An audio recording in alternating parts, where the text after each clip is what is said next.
betrayed, and thrown to the monsters. This kid's body literally turned to dust. All that was left was a single piece of bone lost out in the wasteland. But what the rest of the world didn't know is that this guy is straight up impossible to kill. Kidnapped as a little kid, he was turned into test subject number 17. He went through 80 years of pure torture and messed up genetic experiments in the dark, until they tossed him out like trash into a suicide mission gate. Except instead of dying, he wiped the monsters straight off the map. His body adapted. He ended up awakening an OP power that's borderline ridiculous. Now he cancels out ultimate attacks with a simple finger flick. He crushes S-rank villains until they're literally the size of marbles. And he spams forbidden spells like it's child's play. The trash tier experiment got reborn, and now the whole world is gonna have to pay the price. Ripping through the sky out of nowhere, a massive red rift just shows up and completely wrecks everyone's peace. It brought this bizarre portal right along with straight-up chaos for all of humanity. People quickly dubbed it the Demon Realm, and pretty soon these terrifying beasts started invading our world. They turned everything into an all-you-can-eat buffet. And yeah, regular people became the main course. But right in the middle of all that despair, a few chosen ones awakened and became known as hunters. They unlocked mana and crazy unique powers. It basically gave the world real-life superheroes. Thanks to this crew, humanity could finally fight back, and man, the absolute beatdown started flying everywhere. Once the dust finally settled, everyone started rebuilding and trying to get their normal lives back. But that peace really didn't last long. Those beasts just kept spawning out of the rifts non-stop. Trying to hold the line, the warriors pushed themselves to the absolute limit. They threw everything they had into the fight, but the math just wasn't adding up. So a lot of them ended up meeting a seriously tragic fate. The problem was super obvious. They were running out of hunters because way too many guys were dropping in combat, losing super hard on those numbers. The higher-ups realized they needed a seriously drastic way out. So the scientists decided to play God. They started creating artificial life to literally manufacture their own heroes. That's how they brought chimera hunters into the world. These were lab-grown beings with completely insane power levels. They used a super messed up recipe for this. They actually mixed prisoners with animal DNA. Then they tossed in minerals from the portals to give this whole twisted mess a massive upgrade. They topped off the combo with beast cells. It basically created this insanely dangerous genetic cocktail. The lab was absolutely packed with failed test subjects, but eventually, one experiment actually worked. Out of pure desperation, they started mass-producing these chimeras. They were straight-up monsters built just to beat down other monsters. And the crazy idea actually worked. Scientists and hunters teamed up, which finally stopped the massive casualties. This massive backup gave everyone some much-needed breathing room. Society could finally start trying to bounce back. Fast forward a few decades to a hidden lab. This one scientist is just complaining about their latest test subject. Walking up to containment, he flashes a light into the cell. That's when he spots number 17's totally bizarre arm. His coworker is shaking in his boots and tells him to back up, but the first guy figures the beast's brain is already fried anyway. Pointing right at the messed up arm, he even wonders if that's just some crazy side effect from the tests. He totally mocks his coworker and assumes the beast is blind, but he's got no clue this thing sees absolutely everything. The scared guy quickly suggests they just trash the creature. His buddy agrees and they just move on like it's nothing. They sneak right on out of there, and they leave our boy completely dumped alone in the pitch black. They immediately report back to the director. They tell him number 17 is straight up useless now. After they explain how busted his body is, the boss only cares about one thing. He wants to know exactly how much time the kid has left. They give him 1 month to live at the absolute max. And honestly, everyone's totally on board with that death sentence. Right then, the director gets this wildly toxic idea. He wants to toss the kid into a portal to act as a living human shield. They send him out on the mission without any return command. It's a straight-up one-way ticket to hell. In the blink of an eye, the kid drops right into the demon realm. They totally threw him to the wolves here, and the welcome party's already crazy. This super sinister flying beast immediately dives in for an attack, but our boy holds his ground like an absolute tank. He pops his claws and gets totally ready to return the favor. He shoots out these wild energy threads to tie the beast's mouth shut, and that kicks off the absolute horror show. He makes the ground completely explode. He just stands there looking badass right in the middle of this massive dust hurricane. Then this nasty, bizarre worm thing bursts right out of the ground. It pretty much guarantees this is going to be a super long day. He digs his claws deep into the dirt. His whole stance makes it perfectly clear that playtime is officially over. He tanks a massive light beam from the worm and gets sent flying. The beast is honestly super confused by the whole thing. Surrounded by all these heavy attacks, our MC literally feels zero pain. He just brushes off the insane beatdown like it's nothing. Then this massive lizard starts charging up blue energy in its mouth. It's clearly prepping some top-tier heavy firepower. It fires off a laser that completely swallows the kid. It totally looks like it's game over for him. But the blast deflects right back with some insane force. The lizard catches its own attack and is left completely stunned. It starts screaming in pain while getting totally fried by its own move. It definitely paid the ultimate price for slacking off there. Watching from a distance, the hunter squad is absolutely speechless. They can't even believe how OP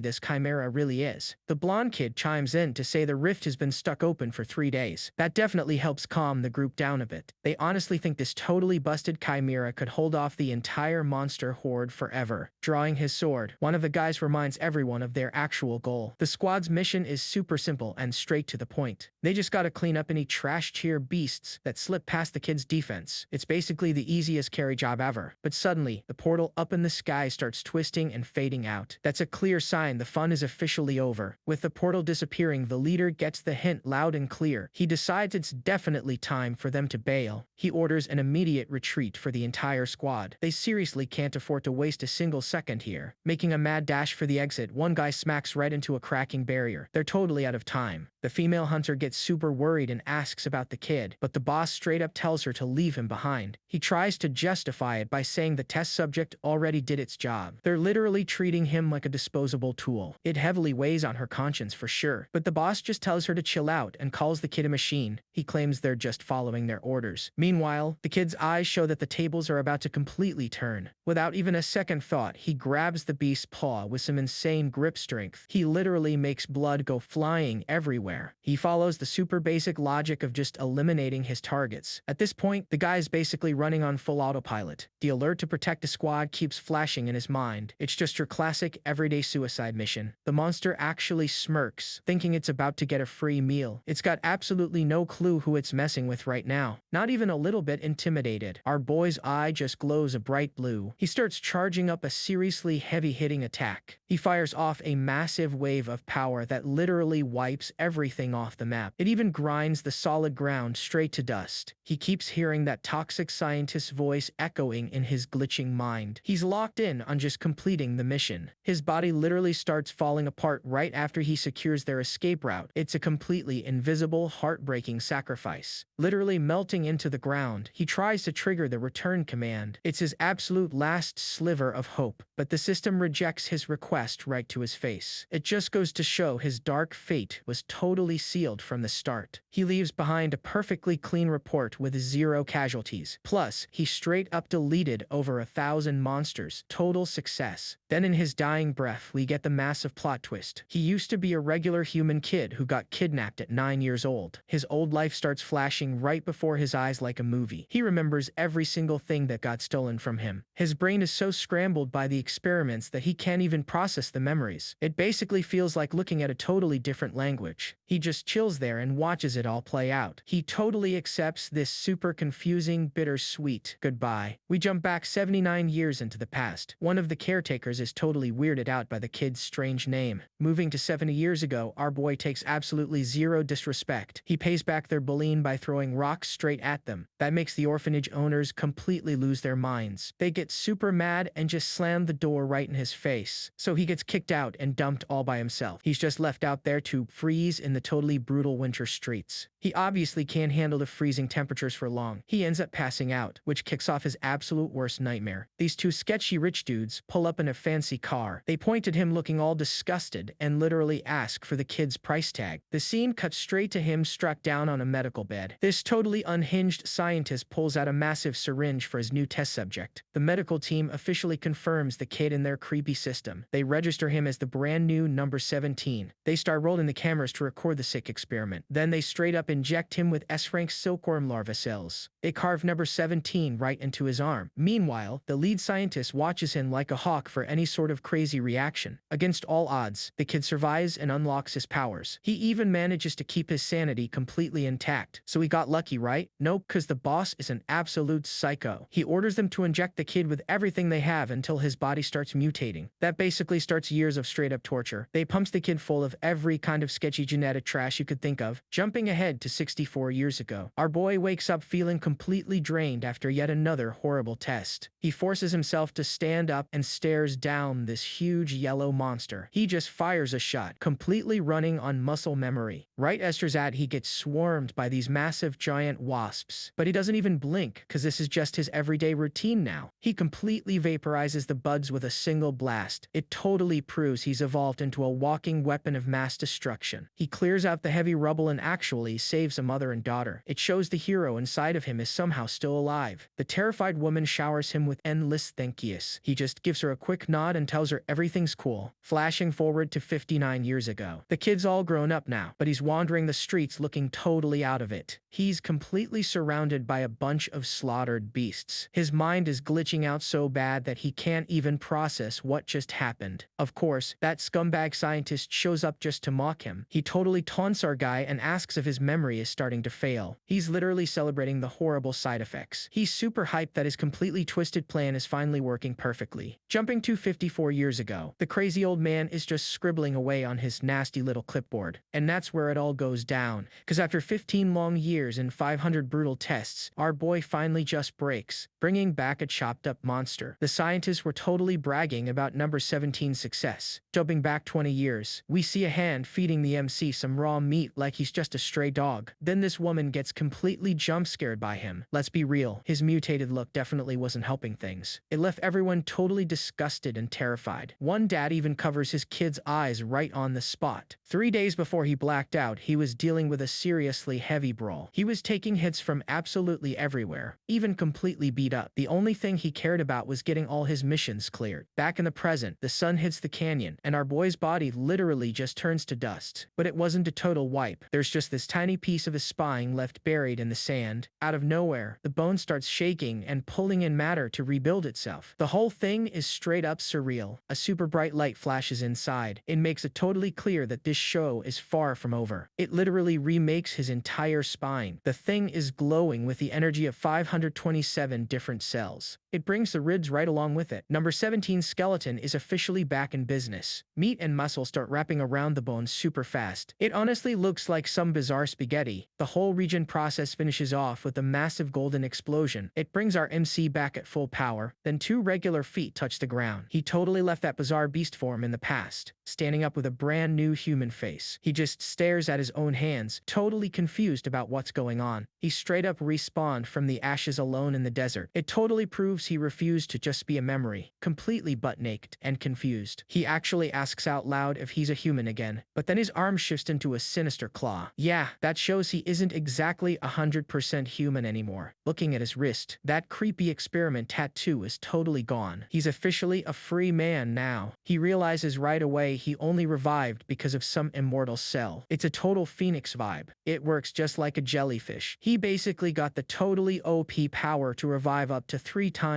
no sweat. He knows those cells weren't even supposed to fuse like that, but man, his body is feeling like it's in its absolute prime. He figures out the blacking out wiped away all the nasty side effects. His mind is totally fresh and clear now. At least I'm wondering if he can finally just live a totally normal human life now. Right then he remembers the lead scientist suggesting he should start helping people. The guy even suggested the name Cheon Du Woon, which means helping 1,000 people. Talk about pure irony. He immediately calls total BS on that. He thinks it's completely ridiculous for a trash orphan to go around playing hero, standing there thinking for a sec. The very first idea that pops into his head is just getting some sweet revenge, but he obviously needs a target for that, and right now, he's totally lost and clueless on where to start. Since so much time passed, that revenge idea totally cooled off. Plus, Plus, he's literally stuck here in the demon realm. He decides if he ever bumps into those guys, he'll definitely settle to score. But for now, he's just gonna let it slide. He cracks this little smirk. He's honestly just super happy to finally find a brand new direction in life. Staring right at the sun with his mind made up, our guy is totally ready to kick off this new chapter. He's got a super simple goal in mind now. He just wants to try living peacefully like a regular human. So on to step 1. He needs to find some clothes, because he doesn't even remember the last time he wore anything. Walking around totally naked right now. He's hyper-focused on slowly getting his humanity back step by step. He pulls up to a river looking for a fresh fit, but he's got zero clue where he's supposed to actually get any fabric. He definitely needs something durable. Life in this place is basically the exact opposite of a walk in the park. He just walks straight into the woods totally bare. He's completely ready to explore this wild environment. He suddenly hears this weird noise out of nowhere. He stops dead in his tracks and goes on high alert. He runs straight into this totally busted giant griffin. It looks like the thing just got jumped by a whole gang. He checks out the beast and notices it doesn't even have any open wounds. He realizes it must have dropped from poison. He seriously hit the jackpot here. He needed some leather, and this beast literally just fell right out of the sky. He morphs his right arm straight into a blade. Our boy is basically a living Swiss Army knife at this point. He totally takes advantage of this absurd plot armor. It's perfectly timed right when he needed the knife the most. Remembering his butchery classes from the lab days, he instantly starts planning out the best cuts. But the second his blade touches it, his hand starts stinging. He quickly realizes this isn't going to be a total breeze. He feels this totally bizarre tingling. The beast's poison is straight up trying to take him down too. Then this purple aura leaks out of the griffin, and our MC just absorbs it. Hey, what doesn't kill you makes you completely OP.